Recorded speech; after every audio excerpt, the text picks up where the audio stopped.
ஒரு பாஸ்டர் வந்து தினமும் காலையில் 2 மணிக்கு எழுந்திரிச்சு அவங்க வீட்டு எதிர்க்கும் அந்த காட்டு வழியாக போய் நின்று அப்படியே ஜோம் பண்ணிட்டு இருப்பார். ஒரு நாள் என்ன பண்ணாரா, ஆண்டவர் வந்து அவர் எந்திரிச்சு ஜோம் பண்ணும்போது சொன்னாராம், நீ காட்டுக்குள்ள நடந்து போ அப்படி சொன்னாராம்.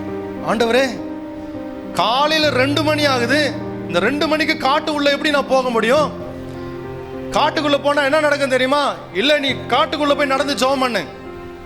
அதிகாலை 2 மணிக்கு உள்ள போனா சிங்கம், கரடி, புலி எல்லாம் இருக்கு, நான் எப்படி உள்ள போறது? நீ போய் ஜோம் பண்ணு, நடந்து போய் ஜோம் பண்ணு அப்படின்னு சொன்னாராம். நேரா உள்ள நடந்து போனார். நடந்து போய் நின்று ஜோம் பண்ணிட்டு இருக்கும்போது திடீர்னு ஆண்டவர் சொன்னாராம், அந்த இடத்துல நின்று நீ பிரசங்கம் பண்ணுன்னு சொன்னாராம். பிரசங்கமா? இந்த இடத்துல நான் பிரசங்கம் பண்றதா? அதுவும் 2 மணிக்கு நான் பிரசங்கம் பண்ணுமா? யார் இருக்கிறா நான் பிரசங்கம் பண்றது? இந்த இருட்டான இடத்துல புதரா இருக்கு, காடா இருக்கு, இருளா இருக்கு, இந்த இடத்துல என்ன பிரசங்கம் பண்ண சொல்ற? நான் சொல்றேன், நீ பிரசங்கம் பண்ணுனார் ஆண்டவர். ஆவியானவர் தெளிவா பேசினார், பிரசங்கம் பண்ணு. என்ன பிரசங்கம் பண்றது? என் அன்பை குறித்து சொல்லு. பிரசங்கம் பண்ண ஆரம்பிச்சாராம்.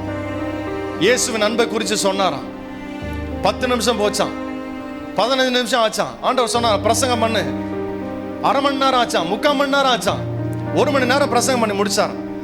முடிச்ச பிறகு இப்போ ஆண்டவர் சொன்னார், ஆல்டர் கால் கொடு, யாரெல்லாம் ஆண்டவர் ஏத்துக்கிறீங்களோ முன்னா வாங்கன்னு சொல்லு அப்படின்னு சொன்னாராம். ஆல்டர் கால் கொடுக்கறதா? இந்த இடத்துல பிரசங்கம் முடிச்சு முன்னாடி வாங்கன்னு சொல்றதா?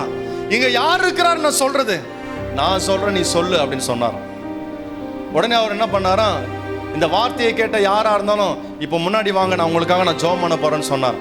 அந்த பாஸ்டர் சொல்லி முடிச்ச நேரத்தில் திடீர்னு ஒருத்தன் புதர்ல இருந்து வெளியே கயிறோட வெளியே வரானா. இந்த பாஸ்டருக்கு ஒரே ஷாக் ஆயிடுச்சு.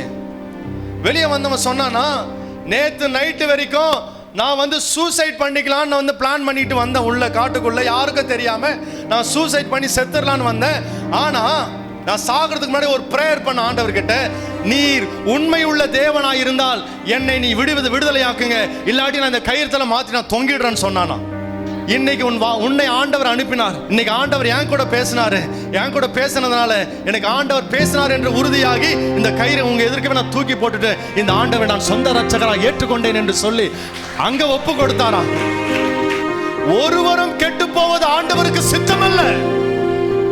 அவன் எந்த மனிதனாக இருந்தாலும் அவனை மீட்டெடுத்து அவன் மீது அக்கறை செலுத்தி பொறுப்போடு அவனை காப்பாற்றுவது என் ஆண்டவராக இயேசு கிறிஸ்துவின் பொறுப்பாக இருக்கிறது, அவருடைய வேலையாக இருக்கிறது.